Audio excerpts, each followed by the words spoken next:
So today's topic is, as we have discussed, हमने क्या पढ़ा था लास्ट टाइम पे, उसके आगे पढ़ेंगे।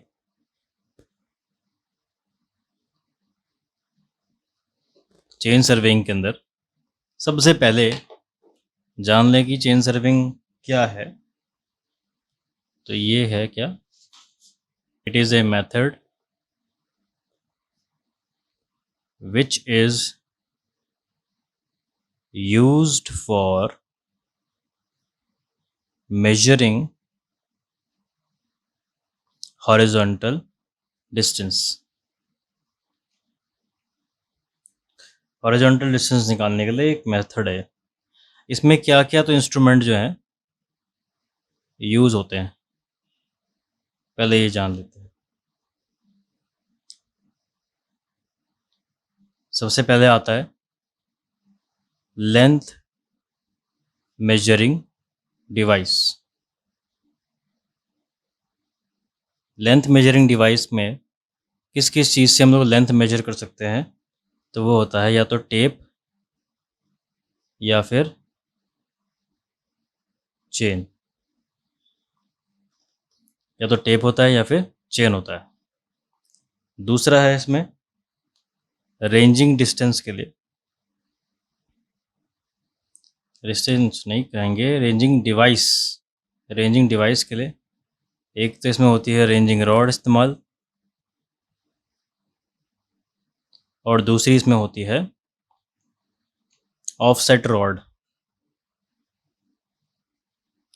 तीसरा आता है इसमें, जब इस तरह का सर्वे करते हैं हम लोग, चेन सर्वे करते हैं। ओहो, पेन ही खत्म हो गया क्या?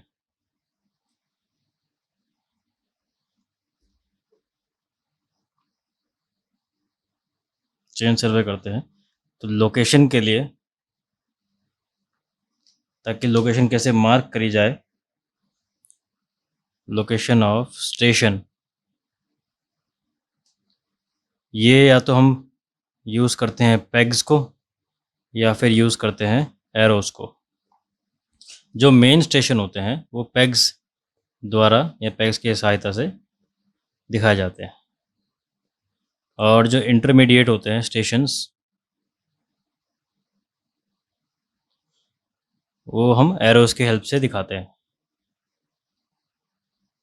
इसके बाद आता है 90 डिग्री एंगल मेजरिंग डिवाइस। कुछ डिवाइस में इस्तेमाल किए जाते हैं जिसमें हम बेसिकली 90 डिग्री एंगल के हिसाब से मेजरमेंट ले सकते हैं। तो इसमें पहला आता है ऑप्टिकल स्क्वायर, दूसरा आता है प्रिज्म स्क्वायर, तीसरा इसमें रहता है क्रॉस स्टाफ। ठीक। फिर इसमें एक इंस्ट्रूमेंट और आता है जिसे बोलते हैं हम लोग क्लिनोमीटर। जो करता क्या है, बेसिकली ग्राउंड की जो स्लोप होती है उसे मेजर करता है, यानी कि ग्राउंड स्लोप मेजरमेंट को ये करता है। फिर आता है लास्ट में प्लम बॉब। इसका काम सिर्फ ये है कि इसे हम सेंटरिंग के लिए इस्तेमाल करते हैं। देख लो। तो इस तरफ आप देखो, यहाँ पे आपको फिगर्स दिखाता हूँ थोड़ी सी, ठीक है। सबसे पहले हमने बात किसकी करी? उससे पहले मैंने बात करी यहाँ पे लेंथ मेजरिंग डिवाइस में टेप और चेन की। तो टेप का डायग्राम आपको देखो लेफ्ट साइड में यहाँ पे दिखाई देगा थोड़ी देर में। ये देखो, आपको टेप दिखाई दे रहा होगा। या तो हम टेप का इस्तेमाल करते हैं या फिर चेन का। फिर अगर हम बात करते हैं रेंजिंग डिवाइस की, ये वी है, ठीक है। तो रेंजिंग रॉड का इस्तेमाल करते हैं या फिर इसके बाद आता है ऑफसेट रॉड। फिर लोकेशन ऑफ स्टेशन पे या तो पेग्स का इस्तेमाल करते हैं या फिर एरोस का। पेग्स का होता है मेन स्टेशन में, एरोस का होता है इंटरमीडिएट स्टेशन पे। फिर 90 डिग्री एंगल मेजरिंग डिवाइस कुछ ऐसे होते हैं, इनके दृश्य देख लो, फोटोज़ देख लो इनकी।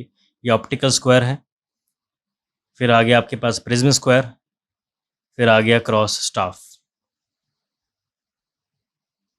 फिर इसके बाद आता है क्लिनोमीटर। ये किसके काम आता है? ग्राउंड स्लोप मेजरमेंट के। इसकी फ़ोटोग्राफ भी देख लो एक। और इसके बाद आता है आपका प्लम बॉब, जो कि सेंटरिंग के काम आता है। ठीक। नाउ क्योंकि सबसे पहले हमने यहाँ पे लेंथ मेजरिंग डिवाइस की बात करेंगे, तो अब देखो चेन सर्विंग पढ़ रहे हैं, ये तो हमने पढ़ लिया ओवरऑल इंस्ट्रूमेंट जो यूज़ करते हैं चेन सर्विंग में। पर चेन सर्विंग में चेन का इस्तेमाल हो रहा है, तो ऑब्वियसली जो चेन से करी जाए सर्वे है, करी जाने वाली सर्वे, चेन सर्विंग हो गई इंस्ट्रूमेंट पॉइंट ऑफ व्यू से। तो थोड़ा चेन के बारे में जानना हमें ज़रूरी है। तो जो चेन होते हैं उसकी टाइप्स होती हैं कुछ। कौन सी होती हैं देख लो। मेट्रिक चेन,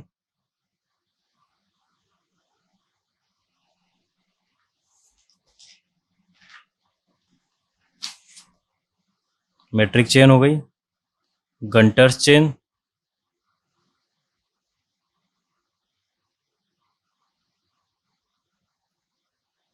इंजीनियर्स चेन,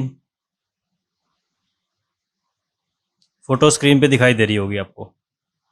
और फिर आती है आपकी रेवेन्यू चेन। जो मेट्रिक चेन होती है इसमें 3 डिविजन्स है, 3 तरह की आती है ये।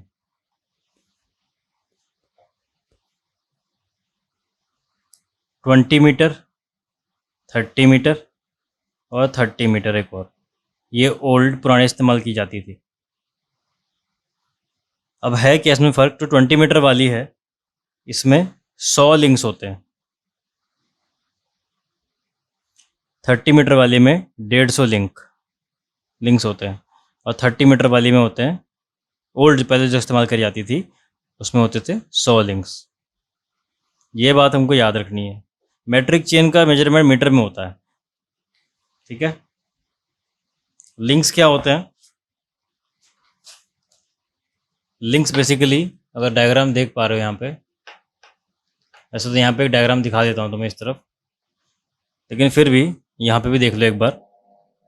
बेसिकली लिंक्स क्या है, देखो ये अगर चेन होती है हमारे पास, चेन का हैंडल होता है एक तरफ से इस तरह से, और यहाँ लगा होता है ओवल रिंग, जो कि कनेक्ट रहता है एक लिंक के साथ, दूसरे ओवल रिंग के साथ। तो दोनों रिंग होते हैं आपस में कनेक्टेड हो गए। जब एक ओवल रिंग दूसरे ओवल रिंग से मिल रहा है यहाँ पे, तो ये बनाता है एक लिंक। और जब आप चेन पे काम करोगे, कभी भी देखोगे, तो एक लिंक का साइज़ हमको मालूम रहता है, और जितने लिंक्स हम कैलकुलेट करते हैं उसमें मेजरमेंट लेते हुए, उस हिसाब से हम टोटल लेंथ निकाल लेते हैं कि चेन की कितनी है। उसके अलावा भी इस पोर्शन पे बैच लगा होता है एक छोटा सा मेटालिक मटेरियल में, कभी कभी प्लास्टिक मटेरियल में भी रहता है। तो यहाँ पे उन्होंने लिखा रहता है कि कितना मीटर या कितना उसका जितना चेन आगे बढ़ रही है उतना वहाँ पे लेंथ, उतना वहाँ पे लेंथ लिखा रहता है।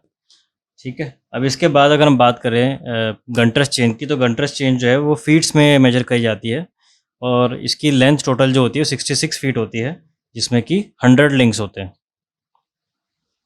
फिर हमारे पास आते हैं 100 फीट की इंजीनियर से, भी फीट में मेजर होती है। 100 फीट की होती है और इसमें 100 लिंक होते हैं। इसके बाद आता है रेवेन्यू चेन। इसमें 33 फीट की लेंथ इसकी होती है चेन की, और इसमें कुल 16 लिंक्स होते हैं। टोटल 16 लिंक्स होते हैं इसमें बेटा। ठीक है, तो इतना क्लियर हो गया। अब इसके बाद हम चलते हैं आगे, टेप की बात करते हैं। टेप देखो कई प्रकार के इस्तेमाल होते हैं सर्वेइंग में, जैसे कि क्लोथ और linen, steel tape,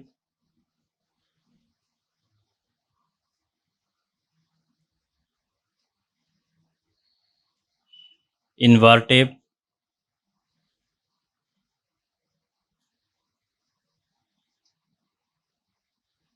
metallic tape. ठीक है। अगर क्लॉथ और लिनन की बात करें तो ये लेस एक्यूरेट होती है और कम से कम इस्तेमाल करी जाती है। इसकी एक्यूरेसी जो होती है वो कम रहती है। स्टील टेप की बात करें अगर, तो ये स्टील से बनता है। ये टेप जो है स्टील की बनाई हुई होती है। और क्लॉथ और लिनन के कंपेयर में इसकी एक्यूरेसी ज़्यादा होती है।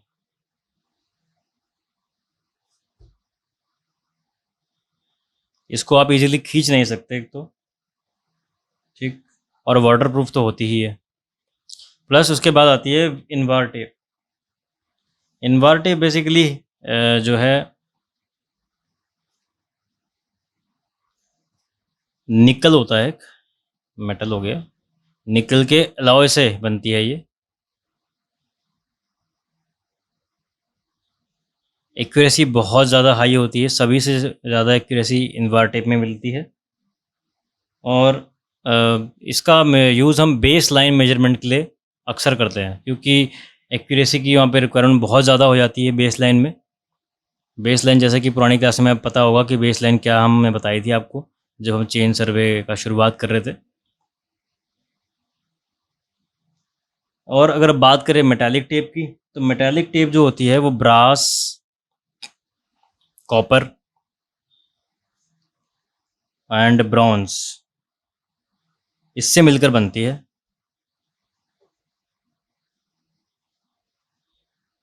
इसकी एक्यूरेसी ज़्यादा होती है, लेकिन सिर्फ किसके कंपेयर में, क्लॉथ और लिनन। क्लॉथ और लिनन थोड़ी सी ज़्यादा एक्यूरेसी इसकी होती है मेटालिक टेप की। उसके बाद स्टील टेप आती है, देन आती है इनवार टेप। ठीक है, तो पहली accuracy point of view check करें तो एक्यूरेसी पॉइंट ऑफ व्यू से सबसे पहले तो आती है इनवार टेप, सबसे हाईएस्ट, मतलब मोस्ट एक्यूरेट इंस्ट्रूमेंट या मोस्ट एक्यूरेट टेप। फिर दूसरे नंबर पे आती है स्टील, तीसरे नंबर पे आती है मेटेलिक, और लास्ट पे आती है आपकी क्लॉथ और लिनन। कोई भी डाउट अगर हो रहा हो या कुछ छूट गया हो तो उसको पॉज करके पीछे जाके दोबारा देख सकते हो। अगर टेप की बात हो गई है तो अब बात करते हैं हम लोग रिप्रेजेंटेशन कैसे होता है। जब हम चेन सर्वे करते हैं तो चेन सर्वे में जो रिप्रेजेंटेशन हम करना चाहते हैं, मतलब कि कुछ भी हमने मेजर किया, तो जो मेजर किया हुआ है उसको कैसे दिखाएंगे, तो उसको कहते हैं, पहले तो याद देख लो, रिप्रेजेंटेशन ऑफ चेनेज। ठीक है, कुछ ऐसे दिखाई जा सकती है। या तो हम लिख सकते हैं 50 चेन्स एंड 60 लिंक्स। मान लो एक पॉइंट से दूसरे पॉइंट को हमने चेन से जो है मेजर करा है, तो इस पूरे ए से लेके बी के बीच में कितनी चेन्स का इस्तेमाल करना पड़ा, मतलब कि चेन को कितनी बार रिपीट करना पड़ा, तो वो हो जाएगा 50 चेन्स। सपोज यहाँ 50 बार यूज़ किया होगा, और उसके बाद एडिशन में कितने लिंक्स आ रहे हैं, 60 लिंक्स।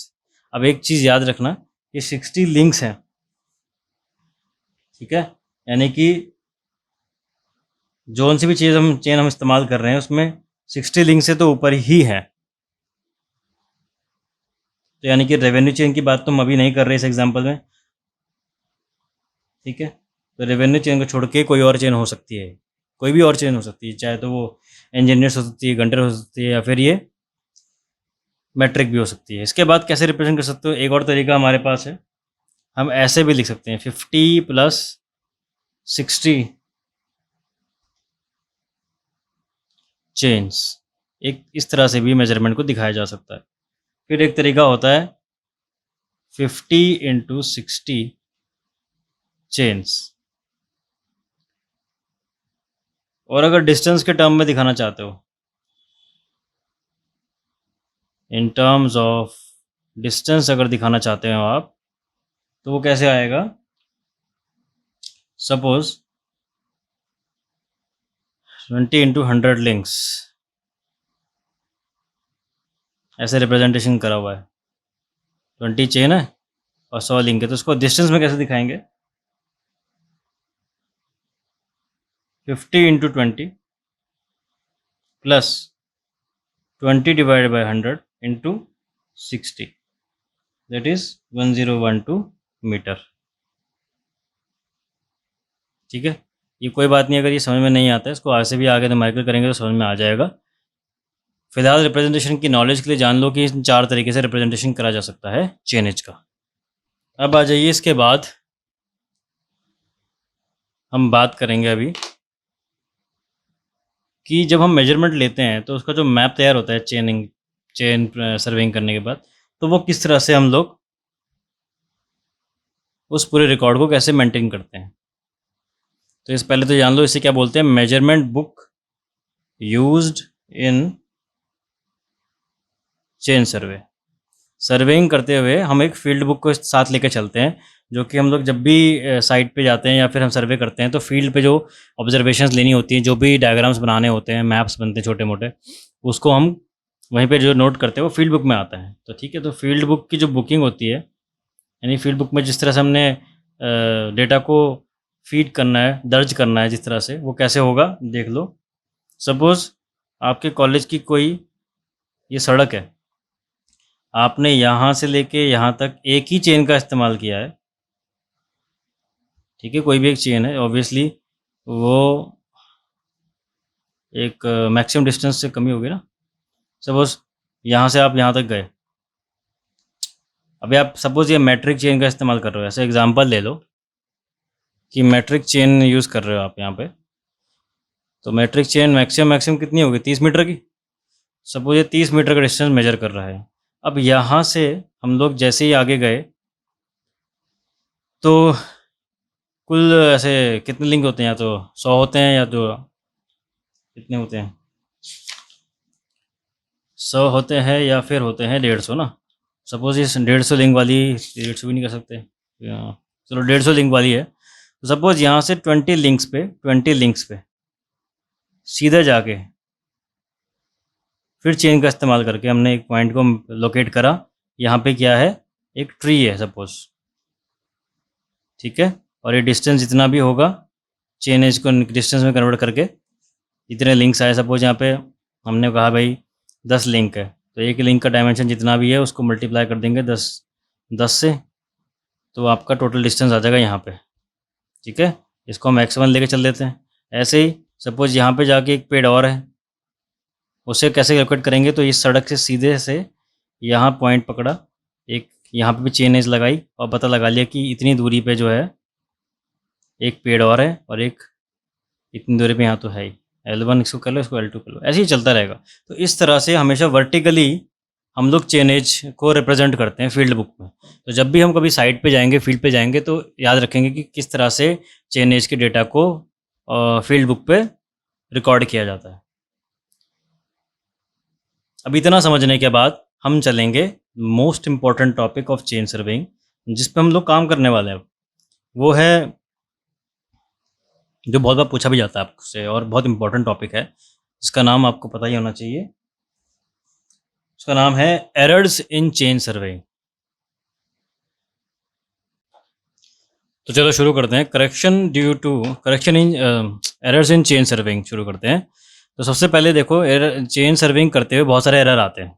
कौन से ये आपके 7 पार्ट्स दे रखे हैं, 7 टाइप्स ऑफ एरर्स होते हैं। सबसे पहला होता है correction due to incorrect length या फिर हैंडलिंग।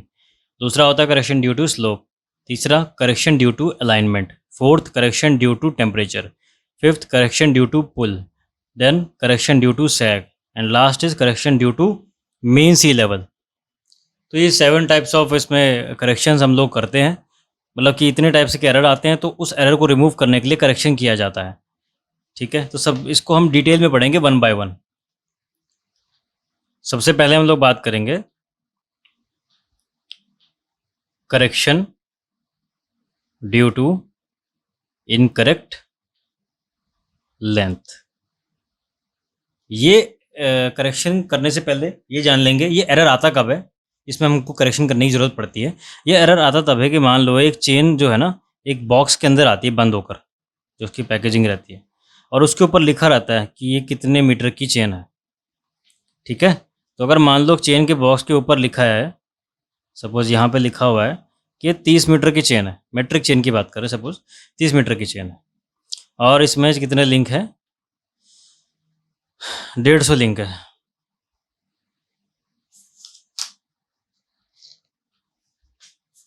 देखो देखो पहले इसको फोटो खींचनी है, फोटो खींच सकता है। सपोज 30 मीटर की चेन है और 150 लिंक है, लिंक दे रखे हैं। ये जो बॉक्स यानी डब्बे पे लिखी हुई है, डेजिग्नेशन है इसका, लिखा हुआ है। लेकिन जब मेजरमेंट की हमने ए पॉइंट से लेके बी पॉइंट तक मेजरमेंट ले ली, ठीक है, इसी चेन से मेजरमेंट ले ली, और मान लो इसको 2-3 बार इस्तेमाल करके, मतलब कि एक चेन 30 मीटर यहाँ से यहाँ तक गई, फिर दोबारा रिपीट किया, फिर दोबारा रिपीट किया। सपोज़ ये 50 मीटर के आसपास कहीं इसका डिस्टेंस आ रहा है। लेकिन जब हमने चेन को जो हमने इस्तेमाल करी उसे मेजर किया, तो ये मालूम पड़ा कि चेन ऊपर डब्बे में तो लिखी 30 मीटर, पर उसमें उसकी जो अंदर चेन रखी है उसकी जो लेंथ है ये 30 मीटर ना होकर 29.8 मीटर हो रखी है। मतलब कि इस चेन के अंदर जो मटेरियल है उसमें ऑलरेडी एक एरर है, या फिर वो यूज़ कर करके उसमें वो एरर आ गया है कि इसमें 0.2 का एरर आ रहा है। तो ऑब्वियसली हमने सोच के तो चला कि 30 मीटर की चेन है, तो हमने डिस्टेंस निकाल दिया, लेकिन ये तो थी 29.8 की। तो अब एक्चुअल डिस्टेंस कितना होगा? तो ये वाला एरर मोस्टली आ जाता है। ये चेन में भी आता है, टेप में भी आता है ये, ठीक है। तो इसलिए हम लोग इसको कहते हैं correction due to incorrect length. तो लेंथ जो होती है इनकरेक्ट, अगर हम लेके चल रहे हैं इसे, लेकिन एक्चुअल में कितनी लेंथ थी उसकी इतनी, ठीक है। वैसे तो बेटा मतलब वैसे तो इसको समझने का तरीका कॉम्प्लिकेटेड हो जाता है, तो ईजी करके बता रहा हूँ मैं आपको। इसको पहले तो जान लो, बिकॉज ऑफ इनकरेक्ट हैंडलिंग, बार बार यूज़ करने से, या कभी प्रोडक्शन से जो सामान आ रहा है, यानी कि पहले से सामान जो आ रहा है उसी में गड़बड़ी है, मैन्युफैक्चरिंग करते हुए गड़बड़ी हुई है अगर, तब भी एरर होता है, ठीक है। इसको सॉल्व करने का तरीका सिंपल सा है, इसको याद रखेंगे, true into true is equals to wrong या फिर फॉल्स इंटू फॉल्स, ठीक है। यहाँ पे होगा कैपिटल एल, यहाँ पे स्मॉल एल, यहाँ पे कैपिटल एल डैश, यहाँ पे स्मॉल एल डैश। फॉर्मूला याद करने का टेक्निक है, ऐसे तो फिर आप परेशान हो जाओगे। तो अभी होगा कैसे, देखो, एल जो होता है, एल जो है ये है डेजिग्नेटेड लेंथ, जो डिब्बे के ऊपर लिखी रहती है, बॉक्स के ऊपर जो है लिखी रहती है, डेजिग्नेटेड लेंथ ऑफ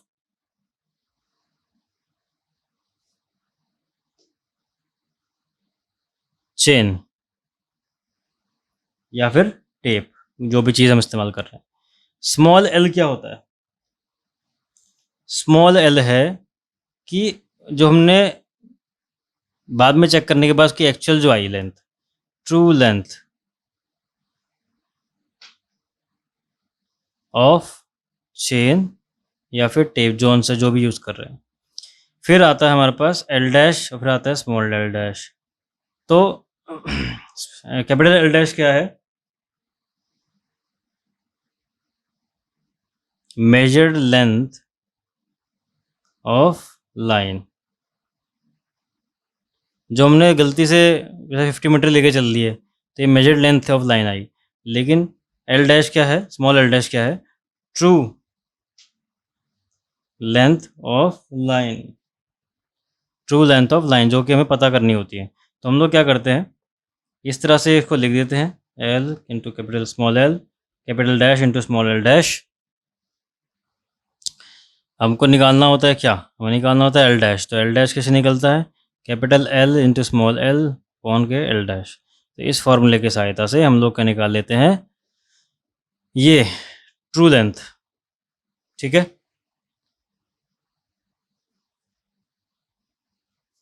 ये होती है इसकी ट्रू लेंथ निकालने का तरीका।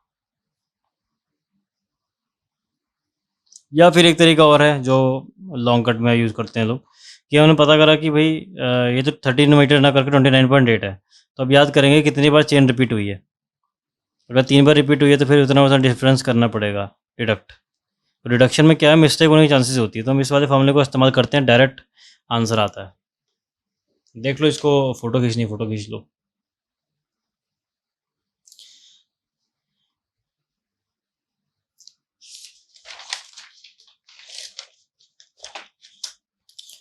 इसके बाद चलते हैं हम लोग सेकंड,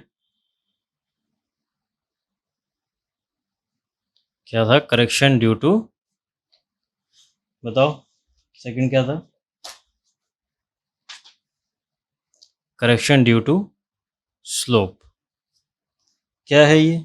जब दो पॉइंट की बात करते हैं और दो पॉइंट के बीच में मान लो कोई स्लोप आ जाए, एक पॉइंट ये है, इसके बीच में कोई स्लोप आ जाएगा। हमें अगर एक पॉइंट से दूसरे पॉइंट के बीच की दूरी निकालनी है और ये जो स्लोप है इस वजह से हमारी एरर आ जाती है। कैसे आती है वो समझेंगे अभी, ठीक है? थोड़ा सा इसके बारे में लिख लो। पहला पॉइंट लिख लो आप लोग कि डिस्टेंस बिटवीन टू पॉइंट्स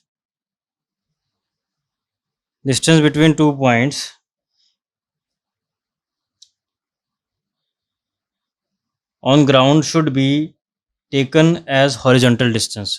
तो इन दोनों के बीच का डिस्टेंस को हम हॉरिजॉन्टल डिस्टेंस लेके चलते हैं। इसके बाद if distance between A and B along the sloping ground, then to calculate true distance along horizontal plane should be negative correction। यानी जो भी इससे करेक्शन आएगा वो नेगेटिव होगा एंड शुड बी अप्लाइड। तो देखो कैसे हम समझाते हैं आपको।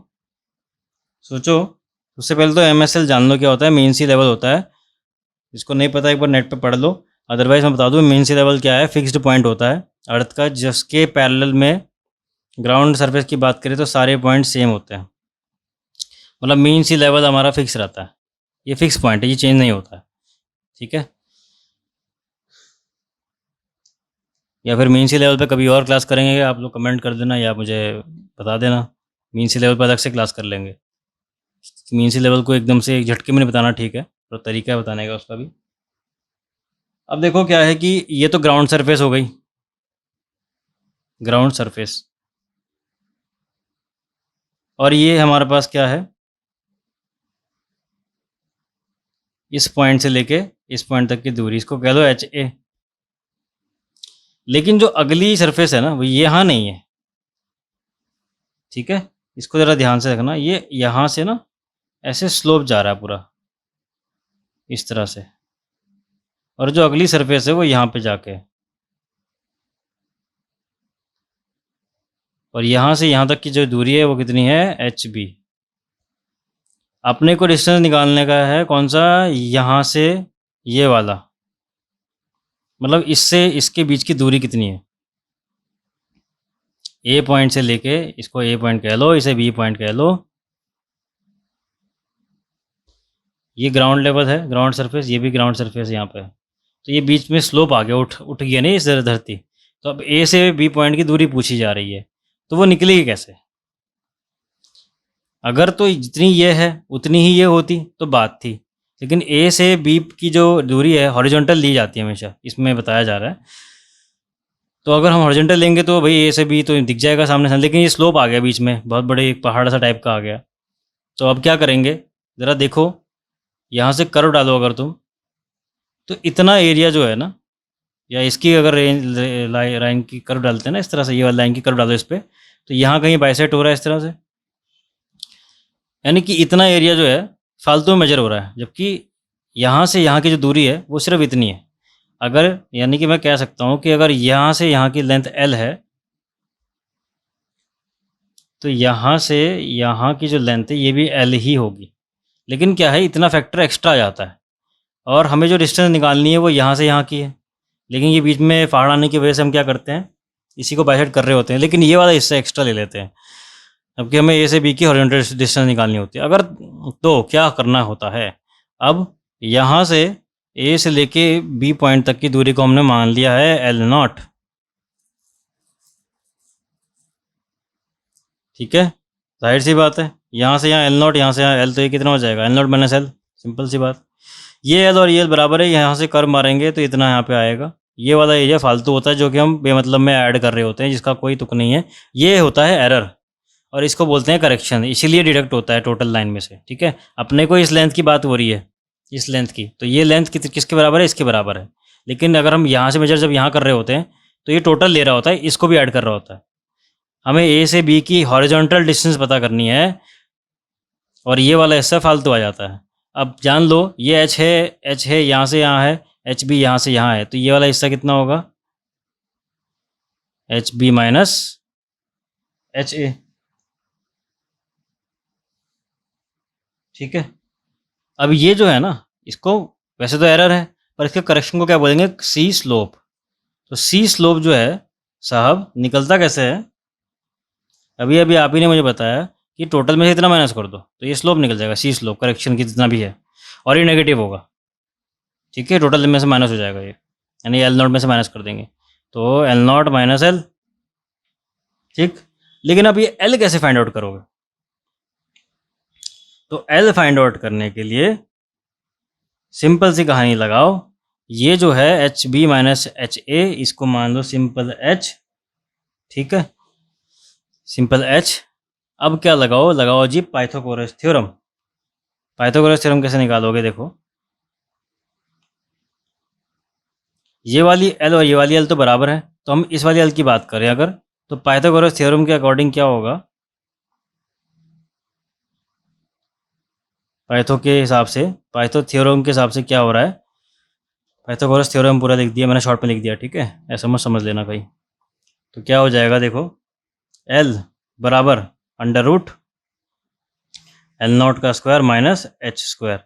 एल निकालना है अगर तो क्या होगा, एल नॉट का square minus H square under root में आ जाएगा पूरा। तो हम ये वाली वैल्यू यहाँ डाल देंगे, ठीक है। तो जो सी स्लोप की वैल्यू आएगी वो हो जाएगी साहब L naught minus under bracket के अंदर L naught square minus H square, और इस तरह से आप निकाल सकते हो करेक्शन फॉर स्लोप। तो इतना समझ में आ गया है। अब थर्ड की तरफ चलते हैं। थर्ड है करेक्शन ड्यू टू अलाइनमेंट। देखो इसको थोड़ा सा ना ध्यान से समझना, हम टॉप व्यू की बात कर रहे हैं, जब हम ऊपर से देख रहे हैं, हमने चेनेज बताई ना आपको, यहाँ पे चेनेज, इसी एग्जांपल को लेके चलना, सपोज कि चेनेज आप लोग कर रहे हो, ए से बी की करनी थी चेनेज, मतलब कि ए पॉइंट से लेके बी पॉइंट तक की दूरी निकालनी थी। पर हुआ क्या कि ए से बी में कोई एक हर्डल आ गया, तालाब आ गया, पेड़ आ गया, बहुत बड़ा कुछ भी आ सकता है, कोई ऑब्स्टेकल आ गया, तो अब क्या करेंगे, इसको क्या करना पड़ा, इसको ए से ए डैश एक पॉइंट मानना पड़ा, फिर यहाँ से यहाँ पे गया सी पर एक पॉइंट बना लिया, फिर इधर आ गया ये बी डैश बोल दिया इसको, थोड़ा ये एक्यूरेट कर दिया इसको। तो अब चक्कर क्या है, ये जो हिस्सा है इसको तो कवर नहीं कर पाएगा, लेकिन अपने को निकालना तो यही है, तो ये निकलेगा कैसे, इसको पहले तो जान लो, ये भी जो है आपका ये नेगेटिव होता है, क्योंकि ऊपर वाले केस को ये बढ़ा दिया गया है।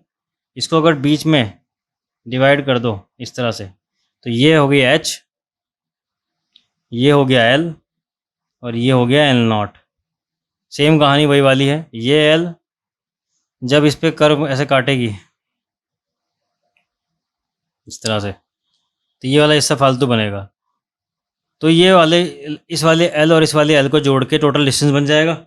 ऐसे ही L1 निकलेगा, ऐसे ही L2 निकलेगा, L1 और L2 हमारे जुड़ जाएंगे और हमको ए से ए डैश से बी डैश की डिस्टेंस मिल जाएगी। तो यानी कि हमारा जो मुद्दा है ए से बी की डिस्टेंस पता करना, वो फाइंड आउट हो जाएगा। क्योंकि ऑब्स्टेकल आ गया था, इसलिए हमने क्या किया, एक एक्स्ट्रा पॉइंट ले लिया लाइन से अलग, सी पॉइंट। अब इसको ओवरकम करने के लिए क्या किया हमने, हम करेक्शन ड्यू टू अलाइनमेंट लगाते हैं। ठीक है, याद रखना कभी भी ऐसे सर्वे करते हुए, चेन सर्वे करते हुए कोई ऑब्स्टेकल सामने आ जाए तो उसके लिए हम लोग कोई दिक्कत नहीं है, तीसरा पॉइंट बना लेंगे साइड में और बाद में करेक्शन ड्यू टू अलाइनमेंट लगा देंगे। वो कैसे निकलता है, सिंपल सी बात है, उसका शॉर्ट फॉर्म है C A L is equals to, same formula use होगा, L naught minus L naught square minus H square. थोड़ा देख लेना इसको कि इसमें दो सी ए एल वन होंगे, सी ए एल जो करेक्शन जो उसमें बेसिकली होगा ना, वो तो एक ही होगा, दोनों में सेम ही निकलेगा। लेकिन लेंथ निकालने के लिए जब करेक्शन आ जाएगा तो लेंथ निकल जाएगी उसके बाद, एल नॉट माइनस लेंथ, जितना भी करेक्शन एल नॉट में से करेक्शन माइनस कर देंगे तो एल वन आ जाएगी। अब एल वन आएगी, फिर ऐसे एल टू आ जाएगी, दोनों को जोड़ देंगे और हमारे पास ए डैश से बी डैश की दूरी आ जाएगी, और बाकी यहाँ से यहाँ और यहाँ से यहाँ की दूरी तो निकाल ही चुके हैं, हम निकाल भी सकते हैं आराम से। तो ये निकलेगा कुछ ऐसे। ठीक है, अभी तक इतना पढ़िए समझिए, इसमें कोई दिक्कत है एक बार ध्यान से दोबारा रिवाइज करें, कोई दिक्कत है नेक्स्ट लेक्चर में आपसे मिलेंगे। और इसके बाद के जो कितने रिमेनिंग कितने रह गए, 4 5 6 7 4 रह गए, तो 4 तरह के जो एरर है वो करेंगे। और उसी के साथ साथ उसी लेक्चर में न्यूमेरिकल्स हमारे शुरू हो जाएंगे चेन सर्वेइंग के, जिसके लिए आपको अपने कैलकुलेटर लेके बैठना ज़रूरी है। बिना कैलकुलेटर किए मत देखिएगा इसको, क्योंकि आपको फिर कुछ समझ में नहीं आएगा, क्योंकि ये वन साइड गेम नहीं है। मैं अगर इनपुट दे रहा हूँ तो आपको भी कुछ ना कुछ इनपुट तो देना पड़ेगा, या कह लो कि आउटपुट देना पड़ेगा। तो मिलते चले नेक्स्ट क्लास में। Thank you so much.